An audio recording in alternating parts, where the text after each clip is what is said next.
बच्चों, आज अध्याय 5 में हम अगला टॉपिक कोशिका में उत्पन्न विभिन्न प्रकार के दाबों का अध्ययन करेंगे। जब किसी कोशिका में ऑस्मोसिस की क्रिया होती है तो विभिन्न प्रकार के दाब उत्पन्न होते हैं। अलग अलग प्रकार के हैं, जैसे सबसे पहले हम पढ़ेंगे परासरण दाब या ऑस्मोटिक प्रेशर। परासरण दाब जैसे किताबों में लिखा है, परासरण दाब क्या है? यह परासरण को रोकता है। जब हम शुद्ध विलायक या जल को किसी विलयन से अर्धपारगम्य झिल्ली सेमी परमेबल मेम्ब्रेन से हम अलग करते हैं, यानी जल को और किसी सॉल्यूशन को हम अर्धपारगम्य झिल्ली से अगर पृथक करते हैं तो क्या होगा? जल जो है, जल की सांद्रता इस तरफ अधिक है तो जल जो है सेमी परमेबल मेम्ब्रेन से विलयन की ओर गति करेगा। यह लगातार गति करता रहेगा जब तक विलयन जो है जल से पूरी तरह से संतृप्त नहीं हो जाता। जब किसी विलयन में जल की पर्याप्त मात्रा हो जाती है तब विलयन में एक दाब उत्पन्न होता है, एक प्रेशर उत्पन्न होता है। उसी दाब को हम क्या कहते हैं? ऑस्मोटिक प्रेशर करते हैं। और ये जो दाब है अब जल के अणुओं के प्रवेश को रोक देता है, यानी विलयन में यह दाब उत्पन्न होता है, सॉल्यूशन में यह दाब उत्पन्न होता है जो कि जल के अणुओं को अब अपने अंदर प्रवेश करने से रोक देता है। यानी ऑस्मोटिक प्रेशर क्या है? विलयन या घोल में विलय का गुण है। शुद्ध जल में ऑस्मोटिक प्रेशर नहीं होता है। विलयन में, चूँकि विलयन किससे मिलके बना है? विलय और विलायक दोनों से मिलके बना है, तो ये प्रॉपर्टी किसकी है? विलय की है। विलय के कारण ही ऑस्मोटिक प्रेशर उत्पन्न होता है और ये जल के प्रवेश को रोक देता है। यानी इसकी परिभाषा देखें तो हम क्या होगी? वह दाब जो शुद्ध जल या विलायक को अर्धपारगम्य झिल्ली के दूसरी ओर स्थित विलयन में प्रवेश करने से रोकने के लिए आवश्यक होता है कि अब विलयन में और जल नहीं आए, तो उसको रोकने के लिए जो आवश्यक दाब है क्या कहलाता है? ऑस्मोटिक प्रेशर कहलाता है। दूसरी हम बात करें तो ऑस्मोटिक प्रेशर जैसे अभी बताया था कि यह सॉल्यूशन में उत्पन्न होता है और किसका गुण होता है? ये विलय का गुण होता है। तो ऑस्मोटिक प्रेशर का जो मान है वह किस पर निर्भर करता है? विलय की मात्रा पर निर्भर करता है। किसी सॉल्यूशन में जितनी ज़्यादा मात्रा में विलय होगा उसका ऑस्मोटिक प्रेशर उतना ही ज़्यादा होगा। दूसरी हम बात करें शुद्ध जल का ऑस्मोटिक प्रेशर क्या होगा? तो आप सोचिए, शुद्ध जल में क्या विलय होता है? नहीं होता। तो शुद्ध जल का जो ओपी होगा वो क्या होगा? शून्य होगा। ठीक है, ये टर्म आपको क्लियर हो गई है कि यह परासरण को रोकता है। तो परासरण दाब और विलयन में उत्पन्न दाब होता है, विलयन में ही हमेशा उत्पन्न होता है, किसी भी विलायक में उत्पन्न नहीं होगा ये। और ऑस्मोटिक प्रेशर विलय का गुण है जो कि परासरण की क्रिया को रोकता है। ऑस्मोटिक प्रेशर विलय की मात्रा के समानुपाती होता है। विलय की मात्रा जिस सॉल्यूशन में ज़्यादा होगी उसका ओपी उतना ही ज़्यादा होगा। शुद्ध जल का ओपी हमेशा शून्य होता है और किसी भी विलयन का, किसी भी सॉल्यूशन का जो ओपी होगा वह हमेशा उच्च होगा। किससे? शुद्ध जल से। शुद्ध जल का आपने देखा शून्य होता है, तो विलयन का ओपी जो है शुद्ध जल से हमेशा उच्चतम होगा। अब बात की जाए, अगर दो कोशिकाएं हैं, एक का ओपी अलग है दूसरे का ओपी अलग है, तो हम उसमें जल की दिशा का अगर निर्धारण करें, जैसे मान लो ये दो कोशिकाएं हैं ए और बी, इसका ऑस्मोटिक प्रेशर 10 है, इसका ऑस्मोटिक प्रेशर 20 है।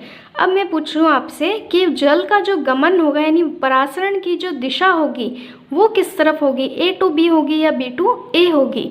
तो देखिए, शुद्ध जल का ओपी क्या था? शून्य था। ठीक है, और विलयन का ओपी क्या है? हमेशा उच्चतम होता है। तो इसमें एक बात आपको याद रखनी है कि जो जल का गमन है या जो परासरण की दिशा है, जल का गमन या हम कहें परासरण की दिशा, ऑस्मोसिस की डायरेक्शन किस तरफ होगी? ये हमेशा कम ओपी से किस तरफ होगी? अधिक। चूँकि आपने इसमें देखा यहाँ पर जल का ओपी क्या था? कम था। ठीक है, और विलयन का क्या था? ओपी अधिक था। जल का तो शून्य ही था, कम क्या कहें, ओपी इसका अधिकतम था। तो जल कहाँ से, इधर से विलयन की तरफ गया, तो इसमें कम ओपी से अधिक ओपी की तरफ परासरण की दिशा होती है।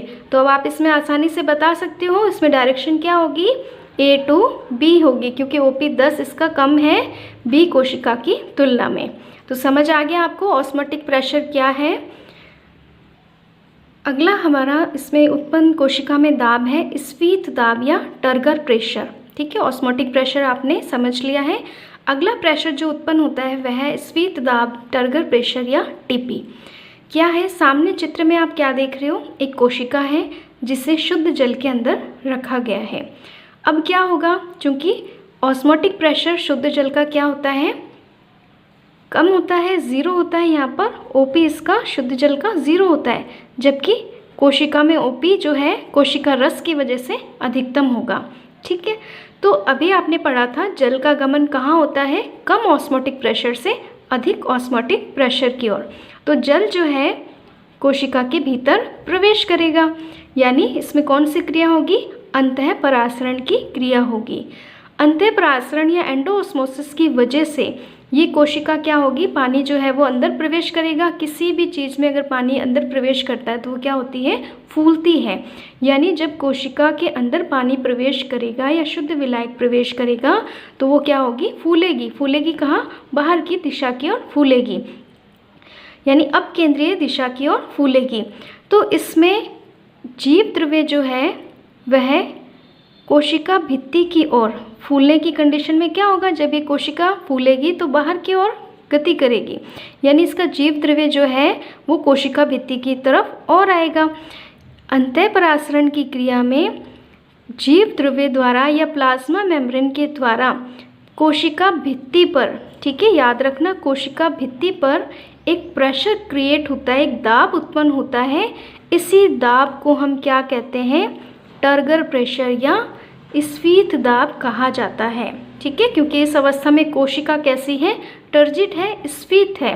तो अंतः परासरण की क्रिया में कोशिका झिल्ली या जीव द्रव्य के द्वारा कोशिका भित्ति पर उत्पन्न दाब टर्गर प्रेशर या स्फीत दाब कहलाता है।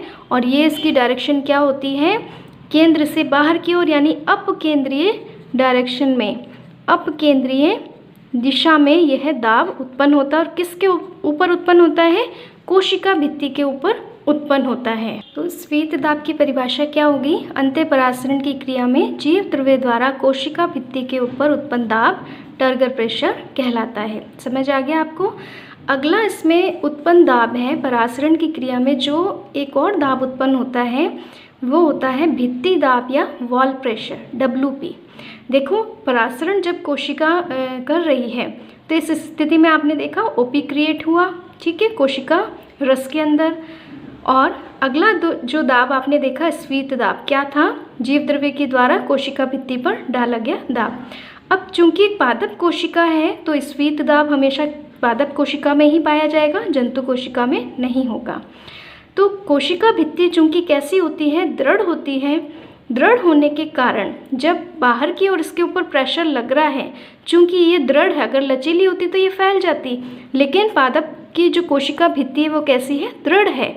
तो ये दृढ़ कोशिका भित्ति स्फीत दाब के विपरीत, स्फीत दाब के विपरीत जीव द्रव्य की ओर एक प्रेशर लगाती है, एक दाब उत्पन्न होता है इसमें। इसी दाब को क्या कहा जाता है, वॉल प्रेशर या भित्ति दाब कहा जाता है। अंतःपरासरण जब कोशिका करती है तो कोशिका भित्ति, ठीक है, कौन लगा रही है, कोशिका भित्ति लगा रही है। किस पे लगा रही है, स्फीत दाब के विपरीत लगा रही है। किस पर, जीव द्रव्य पर या प्लाज्मा मेम्ब्रेन पर, बाहर से अंदर की ओर, इस डायरेक्शन में या अभिकेंद्रीय दिशा में। जो स्फीत दाब के बराबर जो दाब लगाती है उससे ही हम क्या कहते हैं, वॉल प्रेशर या भित्ति दाब कहा जाता है। पूर्ण स्फीत जो कोशिका होती है उसमें जितना टीपी का मान होगा उतना ही WP का या वॉल प्रेशर का मान होगा। यानी टीपी और WP क्या होते हैं, हमेशा इसकी वैल्यू बराबर होती है, लेकिन इनकी डायरेक्शन क्या होती है, विपरीत दिशा होती है। जितना मान टर्गर प्रेशर का होगा उतना ही वॉल प्रेशर का होगा, बस अंतर क्या होगा, इनकी डायरेक्शन अपोजिट होगी। टर्गर प्रेशर अभी अपकेंद्रीय है, केंद्र से बाहर की ओर, जबकि वॉल प्रेशर क्या है या भित्ति दाब क्या है, बाहर से अंदर की ओर, यानी अभिकेंद्रीय है।